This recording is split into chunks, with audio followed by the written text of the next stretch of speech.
السلام عليكم ورحمة الله وبركاته. اهلا بكم معايا النهارده في حلقة جديدة ليا وفيديو جديد.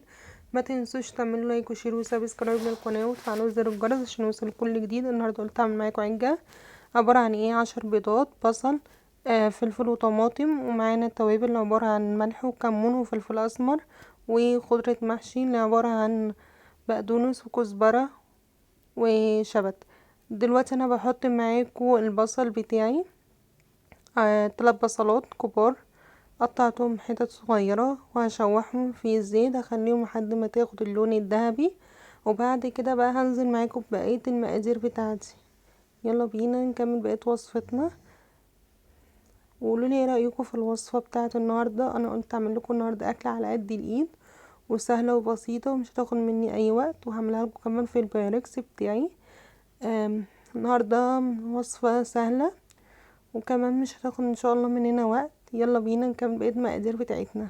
دلوقتي انا هحط الشبت والبقدونس والكزبره، غسلتهم غسله حلوه، هحط عليهم بقى البيض بتاعي 10 بيضات، هقلبهم تقليبه كويسه قوي.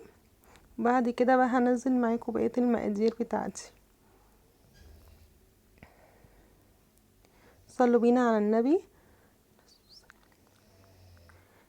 يلا بينا نكمل بقيه وصفتنا. هبتدي بقى هنزل بقيه بوصفتنا اللي هي الفلفل والطماطم. بعد كده هنزل بالتوابل بتاعتي، وبعد ما انزل بالتوابل بتاعتي اقول لكم هنزل بايه تاني، عشان الوصفه النهارده جامده جدا وانا من عشاقها. انا قلت لكم قبل كده ان انا بحب البصاره وبحب الوصفات اللي انا بعملها، وانتظروا مني النهارده برضو فيديو تاني او اكتر ان شاء الله. هحاول على قد ما اقدر انزل لكم يوميا فيديوهات، وكمان هنزل لكم حلويات ان شاء الله. بعد الفيديو ده هينزل لكم حاجه حلوه انا عاملاها برضو. خلاص انا بقلبها تقليبه كويسه قبل ما احط عليها البصل بتاعي. هوريكم دلوقتي البصل وصل لحد فين. دلوقتي بدأ ياخد اللون اللي انا محتاجاه،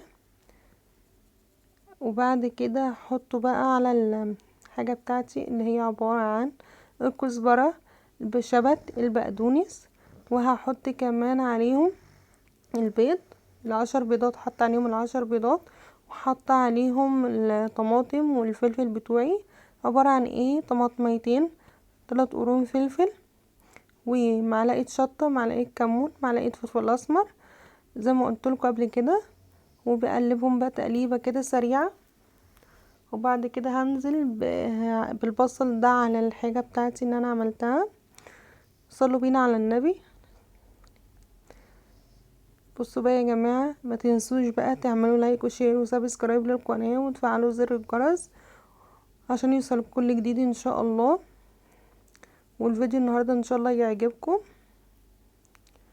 وتكتبوا لي تحت في التعليقات عايزين وصفات ايه تاني، وان شاء الله الوصفات اللي هتقولوا لي عليها هعملها لكم تاني. دلوقتي كده بعد ما خدت اللون اللي انا عايزاه هبتدي انزلها على الحاجه بتاعتي كلها. المقادير بتاعتي كلها اللي انا عملتها هنزلها بقى واحطها بعد كده في البايركس بتاعي او في الصينيه على قد ما انت عايزه. يعني عايزه تعمليها في البايركس اعمليها، عايزه تعمليها في الصينيه اعمليها. انا قلت المره اللي فاتت عملتها في الصينيه، قلت المره دي بعملها لكم في البايركس عشان تدي شكل حلو وكمان تغيير. دي كانت اول فيديو انا عملته، كانت العجة على القناة.